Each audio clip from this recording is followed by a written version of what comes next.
তুমি কি মোহাম্মদের জন্য খাবার নিয়ে যাচ্ছ? হ্যাঁ তালিবের আব্বা, আমি ওর জন্য নিজ হাতে খাবার তৈরি করেছি। আমি জানি না ফাতেমা, আমার ভাতিজা মোহাম্মদ কেন ঘরের বাইরে যায়, কেন ছাগল চড়াতে যায়। তুমি তো জানোই আমি চাই না ও ঘরের উঠান থেকে বাইরে যাক। আমি চাই ও এক মুহূর্তের জন্য আমার চোখের আড়াল না হোক। আপনি তো জানেনই তালিবের আব্বা, মুহাম্মদ আমার কাছে আমার ছেলে তালিব আর আকিলের মতোই। বিশ্বাস করুন, ও জোর করে ছাগল চড়াতে যায়। আসলে ওর মনটা অনেক বড়। ও জানে আমাদের পরিবারের অবস্থা। বয়সেও এখন অনেক ছোট হলে ওর কোমল হৃদয় সবসময় আমাদের জন্য কিছু করতে চায়। আমার প্রিয় বাচ্চাটা মুহাম্মদ। কত চিন্তা করো তুমি আমাদেরকে নিয়ে। আপনার ছেলেগুলো আবু তালিব, আপনার ভাতিজার মতো হলেও কোনো চিন্তা থাকতো না। আমার ছেলেরা আবার কি করলো ফাতিমা? তাদের কোনো কিছুতে কষ্ট পেয়েছো? না তালিবের আব্বা, না। কিন্তু মুহাম্মদ মাত্র 10 বছরের একটি বাচ্চা, তবু তার চিন্তাভাবনা পুরোপুরি একজন বিজ্ঞ ব্যক্তির মতো। বয়সের আগেই ও অনেক বুঝদার হয়ে গিয়েছে। একজন এতিম বালকের কত যে দুঃখ ফাতিমা। সে মনের ভেতরের দুঃখগুলো চেপে রাখে, আর ওর মানসিক শক্তি ওর দুঃখগুলোকে ভুলিয়ে আরো অনেক শক্ত করে তুলেছে ওকে। ওর এই জীবনের দুঃখগুলোই ওকে আরো অভিজ্ঞ করে তুলেছে। আচ্ছা ফাতিমা, তুমি কি জানো ওরা কোথায় ছাগল চড়াতে যায়? হ্যাঁ, মক্কার পাহাড়ে।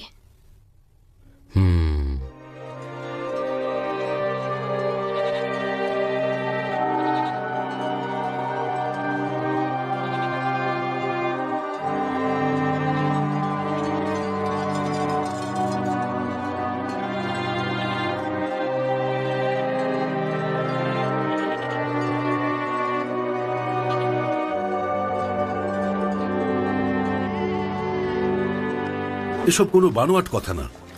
পুরো উমাইয়া গোত্র এই সিদ্ধান্তে একমত হয়েছে। আমি যা দেখছি তুমি কে তা দেখছো ওয়ালিদ? তুমি কিসের কথা বলছো ইবনে উমাইয়া?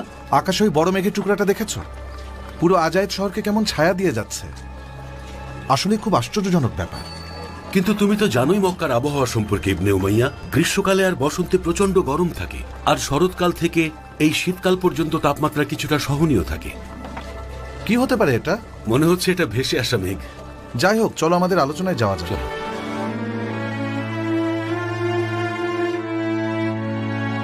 তোমাদের মধ্যে মোহাম্মদের কাছে খাবার কে নিয়ে যেতে চাও? আমি যাব। না। আর না, উম্মে তালিব, তার মা মারা যাবার পর আমি কি খেয়াল রাখিনি? আমার কি উচিত না খাবারটা পৌঁছে দেওয়া? আমাকে দিন, আমি জানি সে এখন কোথায় আছে। আরে নিয়ে যাবে কেউ একজন, জায়গাটা তো কাছেই। কি হয়েছে বারাকা? আমার তাকে খুব দেখতে ইচ্ছে করছে উম্মে তালিব। তোমার মোহাম্মদকে দেখতে ইচ্ছে করছে? আরে সকালেই তো দেখা হলো।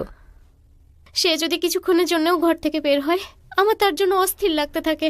আর সে তো এখন সকাল থেকে সন্ধ্যা পর্যন্ত ছাগল চড়াতে যায় একা একা। তোমার উপর রহমত বর্ষিত হোক, তুমি খুব যত্নশীল মেয়ে।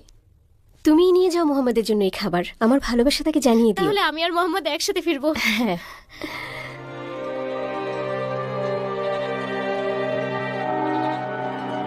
আমার প্রিয় মোহাম্মদ, তুমি প্রতিদিন ছাগলের জন্য ঘাস সংগ্রহ করো। তুমি এতটাই যত্ন করে এই কাজটা করো যেন এই পশুগুলো তোমার খুব আপন।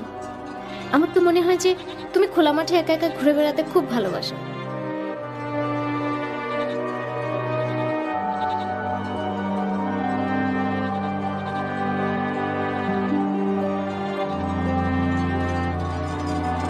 তুমি একা থাকতেই বেশি পছন্দ করো, অন্য রাখালদের থেকেও দূরে দূরে থাকো। আর ছাগলের পাল নিয়ে যখন ঘরে ফেরো, তখন হাতে থাকে দুধে পরিপূর্ণ ভার। তোমার নেকড়ে বা অন্য হিংস্র জন্তুর কোনো ভয় নেই। তুমি বারাকাত জান মোহাম্মদ।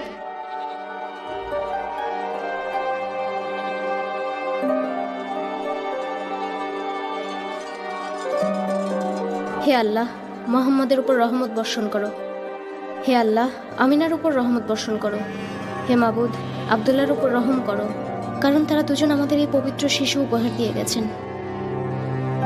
হে আল্লাহ, মুহাম্মদকে বালা মুসিবত থেকে দূরে রাখো।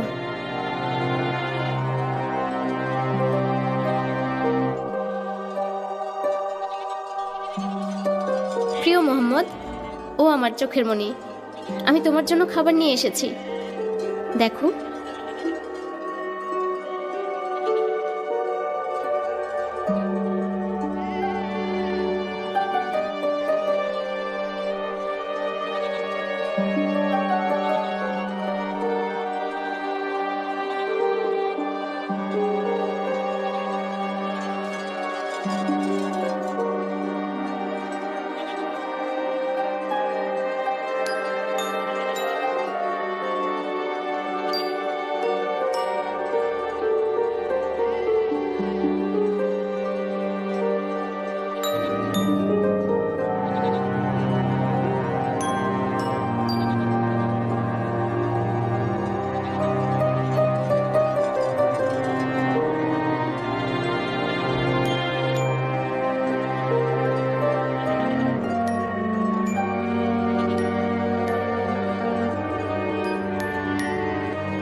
তুমি কি ক্ষুধার্ত?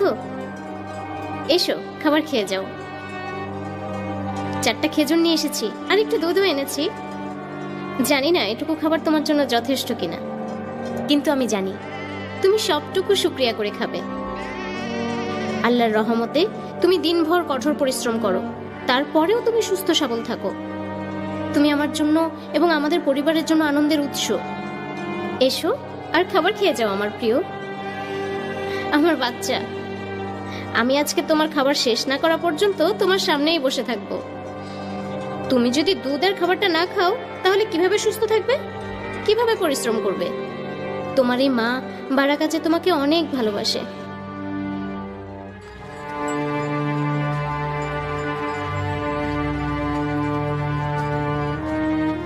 হযরত মুহাম্মদ সাল্লাল্লাহু আলাইহি ওয়াসাল্লাম উনার খুব অল্প বয়সেই তার চাচা আবু তালিবের সাথে থেকে ব্যবসার কাজে তাকে সাহায্য করতেন। তিনি কাজ ছাড়া বসে থাকতেন না। এছাড়াও তিনি মক্কায় নিয়মিত মেষ পালন করতেন। আল্লাহর রহমত সবসময় তার সাথেই ছিল। তিনি যেখানেই পশু চরাতে যেতেন সেখানেই সবসময় ঘাস পেতেন। তিনি পশুদের খুব ভালোবাসতেন। একটা সময় মক্কার সবাই চাইত তারা যদি মেষ দেখাশোনার জন্য মুহাম্মদের মতো কাউকে পেত। নবী মুহাম্মদ সাল্লাল্লাহু আলাইহি ওয়াসাল্লাম বলেন, আল্লাহ তাআলা এমন কোন নবী পাঠাননি যিনি মেষ চরাননি। সাহাবীরা বললেন, আপনিও তাই করেছেন ইয়া রাসূল? রাসূল উত্তর দিলেন, হ্যাঁ, আমি কয়েক কিরাতের বিনিময়ে মক্কার সাদ গোত্রের অনেক পরিবারেরই মেষ চরাতাম।